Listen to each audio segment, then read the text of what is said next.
Sumikat na yung araw. Pero nasan tong bagong umaga na sinasabi mo, Dominic?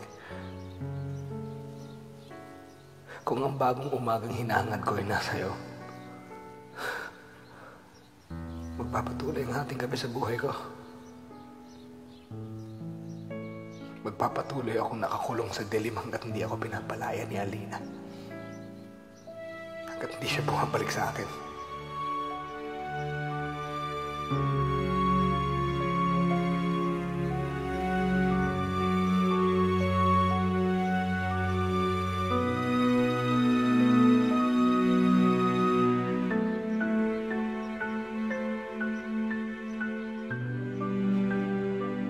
Malaki sa ba? Wala na. Wala, nakita ko yung delivery. Nabutan ko pa. Kung di nyo ako bebenta, hindi huwag na kayo magtinda. Wala na Isa nga. na. Isa pa, isa pa, isa pa, isa Sino pa. yung mamang yan? Aga-aga lasing. Ewan ko ba dyan? Kagabi pa yan. Pagbukas ko ng tindahan kanina, andyan pa rin. Bakit di pa kayo tumawag ng barangay? Para sila na magpapauwi niyan. Isa lang ang hinihingi ko, ha? Sige na. Isa na lang. Ang aga. Wala na. Isa na lang. Buti pa, umuwi ka na, nakakagulo ka na dito. Nagbabayad ako dito. Gago ka! Ang makialam. Gago pala ako eh! Sige! Gago ka! Babayad naman ako! Gago! Sige, dumating na! Gago mo!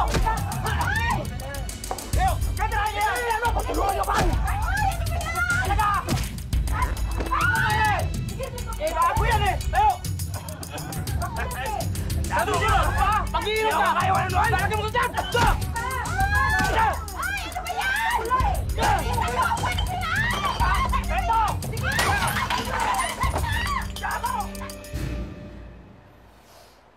Mahal mo pa ba si Rex? Anong sabi mo? Mahal mo pa ba si Rex? Pagkatapos ng lahat ng ginawa niya sa akin, tinatanong mo ako ngayon kung mahal ko pa si Rex. Pagkatapos niya akong iwan at saktan, tinatanong mo ako ngayon kung mahal ko pa si Rex. Anong karapatan mo, Dominic, para tanong sa akin yan? Dahil magsimula nung mag sa bahay na to, hindi na tayo naging masaya. Itong bahay ito na puno ng kasinungalingan. Ikaw, ako, si Lilet, si Rex, lahat tayo naglolokohan na lamang. At lahat ng tao ito naloloko na natin. Hindi lang ako nagsinungaling, Dominic. Oo nga, Alina. Kaya hindi ka namin katulad. Maaga kami natutong magsinungaling. Pero ikaw hindi. Dahil tapat kang tao. Kaya iniisip ko kung ba't magsisinungaling ang isang katulad mo. Huwag mo na sabing hindi mo minasirex kahit kailan. Dahil alam kong minahal mo siya.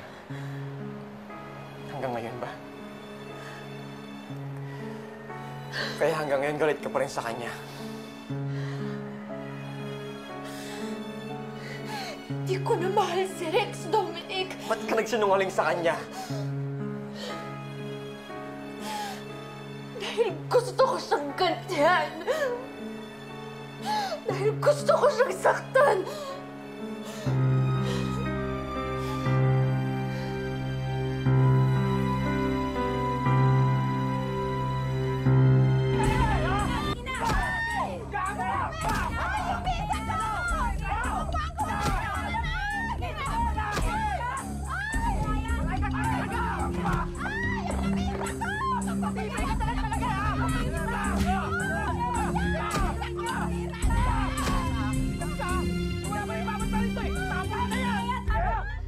Ikaw na mismo ang nagsabi na minahal ko si Rex.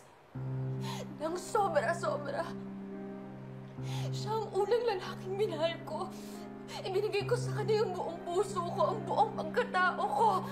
Pero tinapon lang niya ang lahat ng yun ng parang basura. Tinalikuran lang niya kami ng anak niya at pinabayaan. Bumagsak ang buong mundo ko nung iniwan niya kaming dalawa. At ngayon, gusto kong maramdaman niya ang kahit na maliit na bahagi ng sakit na naramdaman ko noon. Kung gano'ng kasakit na maramdaman kung paano ka niloko ng taong minahal mo. Hanggang kailan ka gaganti?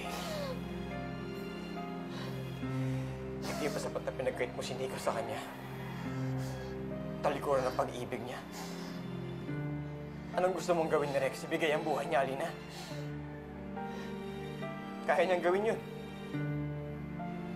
Kilala kong kapatid ko. Kaya niya saktan ang sarili niya para makalimutan ang sakit sa puso niya. Yun ba ang gusto mong mangyari?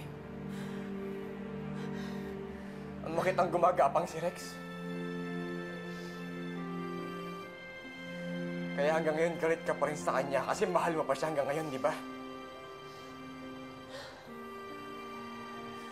Alina, alam ko pakiramdam ng taong nagmahal at nasaktan. Dahil naramdaman ko yung kililit.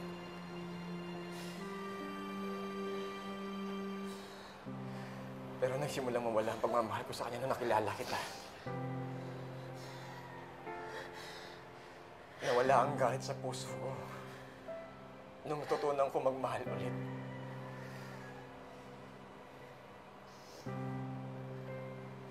Anong kailangan gawin ni Rex para mapatawad ko siya? Anong kailangan kong gawin?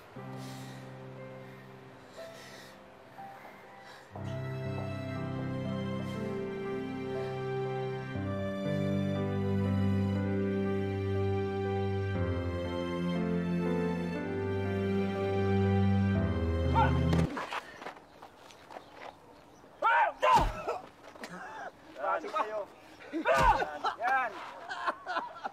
Yung bati sa mga makukulit! Yan, yan.